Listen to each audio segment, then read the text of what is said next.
sellest, kuidas aru saada, mis kohas jäävad asjad tasakaalu. Me otsime 4-meetrise pulga tasakaalupunkti, kuid see pulk on saetud 4 meetripikkuseks tükiks. Leidke nende tükkide ühine masskese nii, et te pulkasid kokku ei pane. Võistlejatel on pulkade massikeskmete leidmiseks antud köögikaal, kalkulaator ja mõõdulint. Selles ülesandes on võistlejatel kasutada 4 pulka ja need pulgad lähevad omavahel kokku vastavalt numbritele. Selle pulga otsas on number 1 ning see number 1 ots peab minema siis teise pulga selle jämeda otsa sisse, kus peal on samuti number 1. Siit edasi tuleb võtta järgmine ots, kus peal on kirjas number 2, otsida sellele vastav paariline ja panna see siia otsa. Siis ka 3 ning nii ongi 4 pulka kokku pandud. Võistlejad aga neid kokku panna ei saanud. Nii et vaatamegi nüüd, kuidas tuleks leida kogu pulga massikese, ilma et sa neid kokku saaksid panna. Kui kõik pulgad omavahel kokku panna, siis moodustavad nad ühe kindla järjestuse. Enda jaoks tähistan ühelt poolt järjest lugema hakates pulgad vastavalt pulk 1, 2, 3 ja 4 ning samamoodi nende massid ning vastavad massikeskmed. Kõigepealt leiamegi iga pulga massi ning paneme ka need numbrid kirja. Ning nüüd leiame iga pulga massikeskme. Selle jaoks võtan kätte pulga number 1. Vaatan, et järgmise pulgaga liituv ots saaks alati samale poole ning nüüd hakkan massikeset leidma.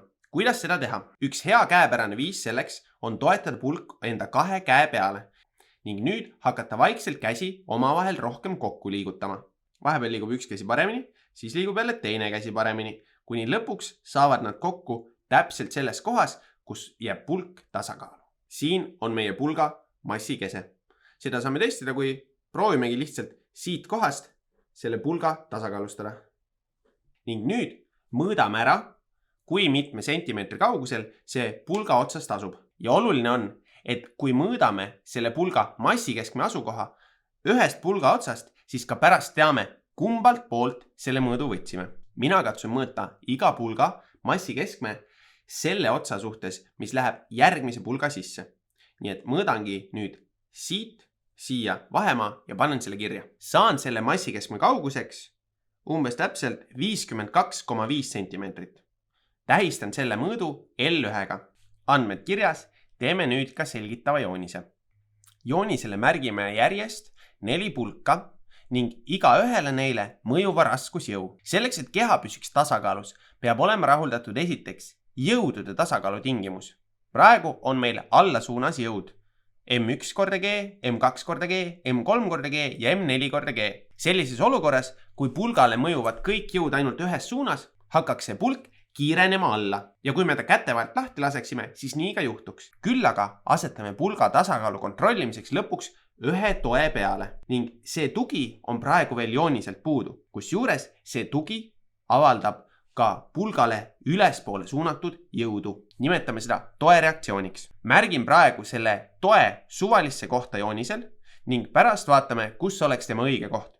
Kui ülespoole suunatud jõud on võrdsed kõikide allapoole suunatud jõudude summaga, siis ongi täidetud jõudude tasakaalu tingimus. Selleks aga, et pulk jääks tasakaalu, peab olema täidetud ka jõumomentide tasakaalu tingimus. Mida tähendab jõumoment? Jõumomenti tähistame suure M-iga ning see on võrdne jõu ja jõuõla korrutisega. Jõuõlg näitab seda, kui kaugel mõjupunktist see jõud mõjub. Kuid mis punkti suhtes jõuõlgasid vaatlema peaks? Kui pulk jääb tasakaalu, siis peaks pulk olema paigal iga punkti suhtes. Seega võime ka jõumomente vaadelda iga punkti suhtes. Tihti tundub kõige lihtsam võtta selleks punktiks toetuspunkt. Küll aga tuleb siin mängu asjaolu, et tegelikult me ei tea, kui kaugel see toetuspunkt päriselt asuma peaks. Mistõttu tuleb meil iga jõuõla arvutamisel arvesse võtta seda tundmatut. Seega on arvutuslikult seda ülesannet lahendada palju lihtsam, kui märgime selle punkti näiteks pulga ühte otsa. Märgin punkti O siia vasakule esimese pulga kõige vasakpoolsema otsa peale. Ning nüüd hakkame jõumomente selle punkti suhtes kirja panema.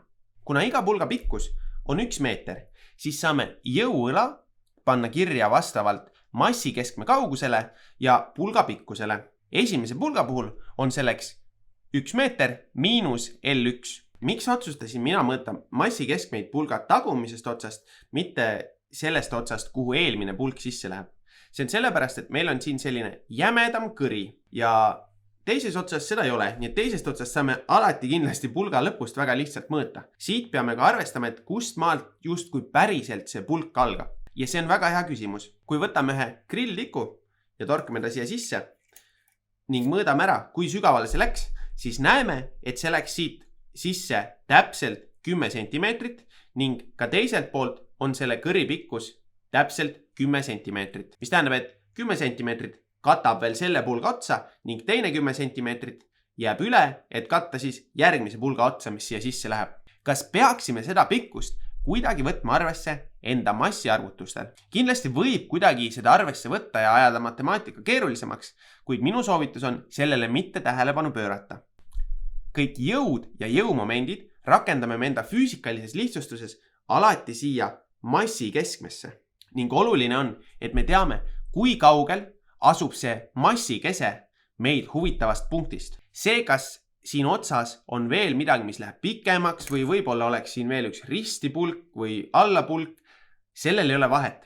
Loeb see, kus asub massi kese ja kui palju see pulk tervikuna kaalub. Kui me neid kahte asja teame, siis võime ükskõik mis kujuga pulga lihtsustada alati lihtsalt üheks kriipsuks ning märkida õigele kaugusele kõik jõud ja jõumomendid, mis sellele rakenduvad. Seega, kui oleksid tahtnud, siis oleksid võinud muidugi ka seda kaugust hakata siit mõõtma. Aga siis oleks ilmselt arvutuslikult olnud kõik lihtsam, kui see oleks täpselt siit keskelt õige koha pealt neid mõõtmisi teostanud. Minu arust on lihtsam seda teha siit tagantotsast, seega nii ka tegin. Aga lähme nüüd enda jõumomentide arvutamisega edasi. Teise pulga puhul võtame arvesse, et esimene pulk oli meeter ja teine pulk oli meeter ja nüüd sealt lahutame maha mõõdetud massi keskme kauguse ehk 2 meetrit miinus L2. Ja samamoodi paneme kirja ka ülejäänud pulkadele mõjuvad jõumomendid. Nüüd on kõik 4 jõumomenti kirjas, kuid meil on ju joonisel veel ka 5. jõud ning peame ka kirja panema sellele vastava jõumomendi. Selleks tähistame sellele jõule vastava jõuõla tundmatu suurusega. Kasutame selleks näiteks X-i ning nüüd saame kirja panna lõpuks mõlemad tasakaalutingimused. Paneme kirja nii jõudude tasakaalutingimuse kui ka jõumomentide tasakaalutingimuse. Kui mõlemad vastavad tõele, siis jääbki pulk tasakaalu. Jõudude tasakaalu tingimuseks paneme ühele poole võrdusmärki kõik jõud, mis mõjutavad pulka ühes suunas ning teisele poole kõik, mis mõjutavad sellele vastassuunas. Jõumomentide tasakaalu jaoks paneme ühele poole võrdusmärki kõik jõud, mis selle 0 punkti suhtes hakkavad pulka keerama vastupäeva ning teisele poole kõik, mis pööravad teda päripäeva. Ning kui selle võrrandisüsteemi lahendame, saamegi teada, kui kaugel toetuspunkt asub. Selleks, et meie edasine arvutus veelgi lihtsustuks, siis vaatame veel korra, kui suured olid erinevate pulkade massid ning katsume need läbi üksteise avaldada. Kõige vähem kaaluvad pulgad 3 ja 4. Võtamegi nüüd selle 4. pulga massi M4 selleks baasühikuks. Seega M1 on võrdne 3 M4-ga, M2 võrdne 2 M4-ga ning M3 ja M4 mõlemad võrdsed 1 M4-ga.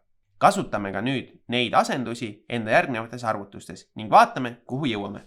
Ning kui kõik mõõdetud suurused numbritega valemisse sisse asendame, siis saame tulemuseks 1,39 meetrit. Mis tähendab, et meie kogu pulga massi kese ei asu esimese pulga peal, sest siin saab 1 meeter täis, nii et võtame järgmise pulga ning mõõdame selle pulga peale välja 40 sentimeetrit. Mul on siin see juba kleepsuga märgitud, nii et see on see koht, kus peaks olema kõikide 4 pulga summaarne massi kese. Paneme nad nüüd kõik kokku ja proovime järele. Ja pulk püsib tasakaalus. Kui siia nüüd käega väikse vopsu annan, siis läheb ta kindlasti tasakaalust kiiresti välja. Nii et ei olnud see pulk siia kinni liimitud. Püsis täitsa omal jõul. Ja nüüd teadki, kuidas leida, kus asub objektide massi kese ehk mis punkti peale saad nad tasakaalu panna.